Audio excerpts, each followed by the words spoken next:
Well, thank you, Manchester. Thank you, everyone, for coming. And yes, John, I am the braggart. He is here. All these young humble lads.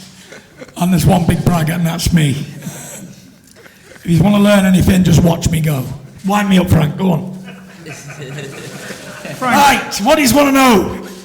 Frank, just set the scene for him coming back. I mean, how much has Tyson been missed, in your opinion?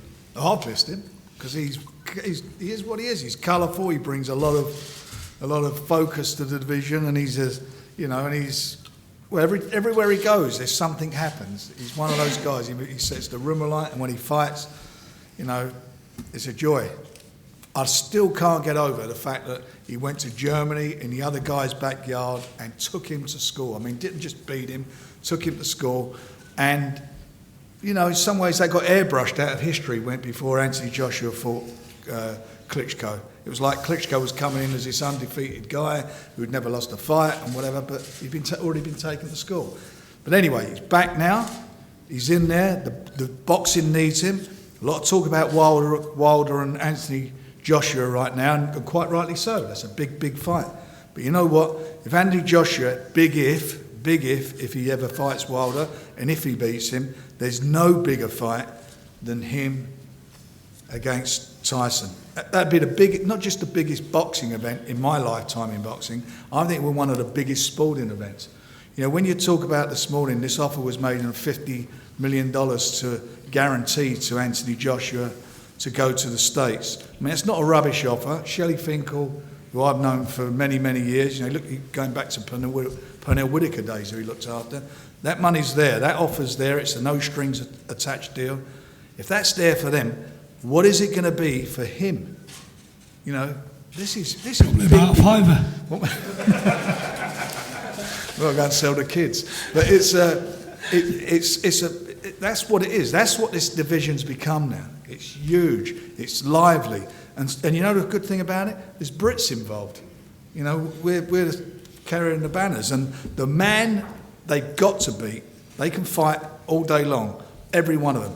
But the man they've got to beat is the lineal champion who never lost his titles in the ring. Until Wilder, Joshua beat Tyson Fury, I don't think they are the true world champions. Great fighters, but they're not the true world champions. This is the man. He's back.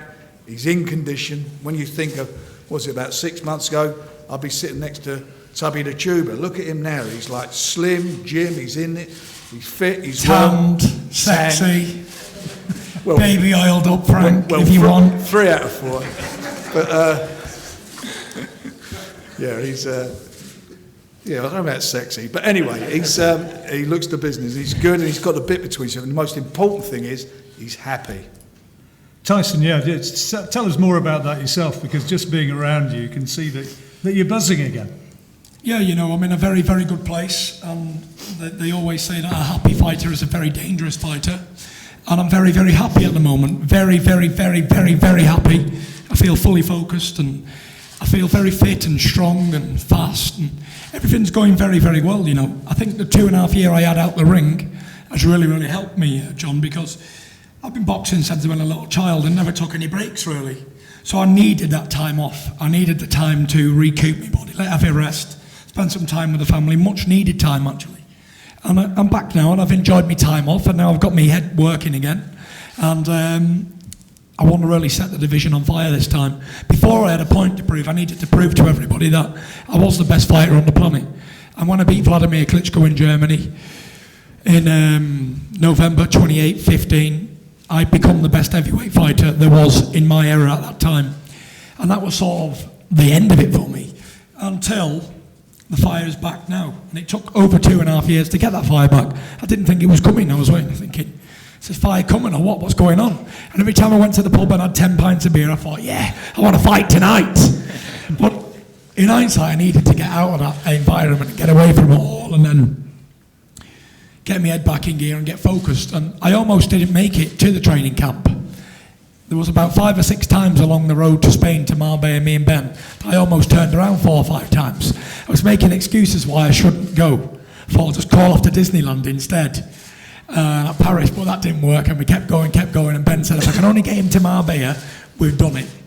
And we ended up getting there in the end, Ben, didn't we? We made it. And now look, I'm here on a lovely, glorious day in my own town with a big, ugly picture behind me, thanks to Frank Warren. And the Mac is back. You know, I can't say how delighted I am to be here, finally back in shape, finally set a date, because I was talking about it for a while, but everyone thought it was hot air, said I'd never get back. And it was really Deontay Wilder who spurred me on and gave me the ambition to return, because he said I couldn't do it. He said, definitely not Tyson Fury's done. And I was walking along the canal with my dog at the time. And I thought, you know what, I'm a fat pig, look at the state of me. Felt like jumping in the water and drowning. And I thought, I'm going to turn this around and I'm going to come back and I'm going to knock him out. Especially for what he said about Mike Tyson, which wasn't very, very tasteful in my opinion. And listen, when I'm ready for these guys in another couple of fights, I'm going to have a couple of warm-up fights coming back, and then we'll take on anybody. I don't fear any of them. They're all very good fighters and good champions, but I believe that with my talent and skill and confidence alone is enough to beat these fellas. I believe I could tie one arm behind my back and beat AJ and beat Wilder as well, and pick either one they want, left or right, to go behind the back. And that's how confident I am in my own ability. I'm not just sat here thinking, oh, I need a payday, because I don't box for money, I don't need money. You know, when I had a lot of money, it didn't make me happy anyway. When Christmas is every day, I can guarantee, and I'm a witness to say this here today, it doesn't make you happy. Being active and content and having something to live for makes you happy. And my calling card is boxing, and I've been blessed and given a talent that not many other people in the world has ever had. And I want to showcase that talent and put it to the best use I can. And I want to inspire others to come back. And you know, there's a lot of mental health problems out there, especially in sports. And I want everyone to know that if I can come back from where I've been, then anybody can come back and anybody can achieve their goals. And my goal isn't to win a world title in my first fight, but I just want to get back in there and dance beneath the stars, as I keep saying. And I keep painting this picture for Frank, and I keep seeing him smile and smile and smile, but we're chipping away nice and steady. You know, I've got a great team around me at the moment, great conditioning guy, great trainer, great everything. Everything's going very, very well, and everything's in order. I'm in control of my own life and destiny, and I hold my destiny in both of these hands. And I'd like to see the man who's going to stand in front of me and try and take it away from me. He better be good, very good. And if he is good, I'm going to be better. And if he's even better than that, then I'm going to be more hungry than he is. And if he's hungrier than me, then I'll just have to out-art him. And if he's got a bigger heart than me, I know he ain't got a bigger pair of bollocks than me at all. So, and I can go deep, deep, deep, deep. When the well is dry, I can get a 1-ton JCB out and start digging even deeper. When you're totally fucked and you think this is it, I'm done, I can keep going even further. They say I'm the Duracell bunny, but I think I'm even tougher than that. I can go longer. 30 seconds, flash.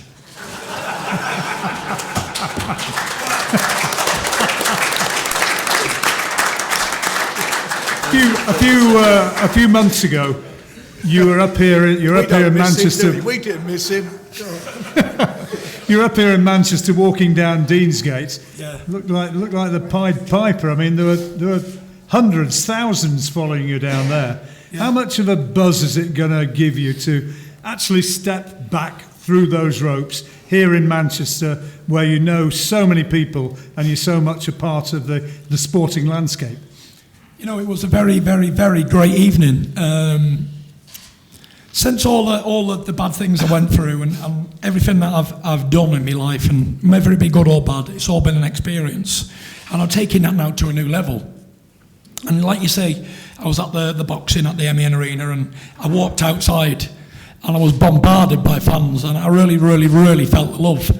And you know, other boxers of my whatever level or whatever, they don't really get involved with the fans. They're all standoffish, have a million bodyguards around them. But me, I'm here on my own. Me and my dad and my brothers and whoever was there, my friends and family.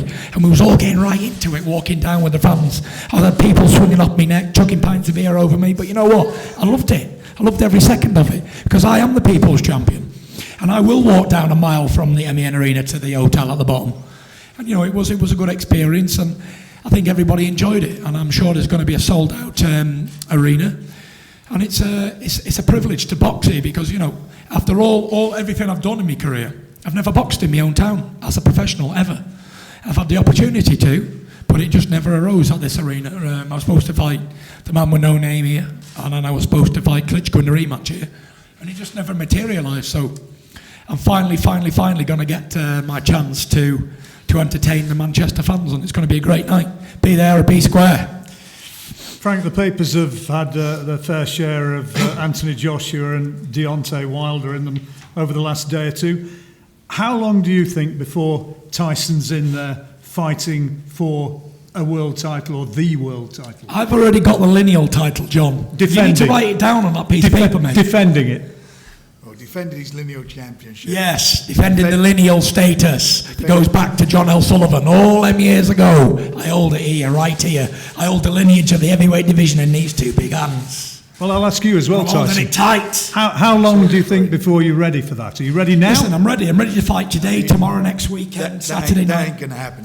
Whatever. He needs 2 or 3 fights under his belt. It's, you know, I'm sure he's all good to go. He's been out the ring for 2 years, 7 months. Come that night. So it's not about fighting for the title. It's winning it, defending it, and it's going to be about getting getting that ring rust out of his system. He needs to do that. Yeah. That's where we are. That's the plan. The plan is to win it, to get it back. It's not just to make an appearance. Right.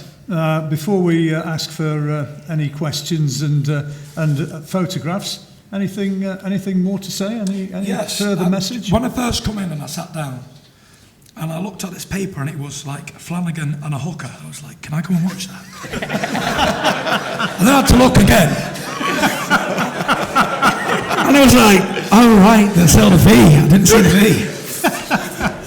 But anyway, it's still going to be a great fight. But it would have been better the first time around, wouldn't it? I'm going to pay to watch it. Right, we'll get big photographs in a moment, but just now, have we got any questions, I guess, particularly for Terry and for Tyson from the floor? Anybody got any questions to fire up? Yes, lads. Frank, when do you want to name In the next couple of weeks. We're working on it, and we will be named in the next couple of weeks. But listen, it is what I said it's going to be from day one. You know, I'll be picking the opponent, and it's about, finding an opponent that he can just get this ring rust. No massive things. I don't everybody getting carried away with. We've got a world title fight on there and a great undercard. They're all going to be involved in some competitive fights. It's about Tyson, the start of his second journey. That's where we're at. Anybody else? Right, well, there'll be opportunities for one-to-one interviews with the undercard fighters, and I think Tyson and Terry are going to be going into another room to do some further interviews with national press and various other people who will be informed by Dan as to what the score is. Thank you very much for coming along, and before we do all of that, we'd like to do some photographs here for those of you with cameras of the lads who are going to be involved with the promotion. So we'll clear the tables and we'll go ahead with that next. Thank you very much indeed. Thank you.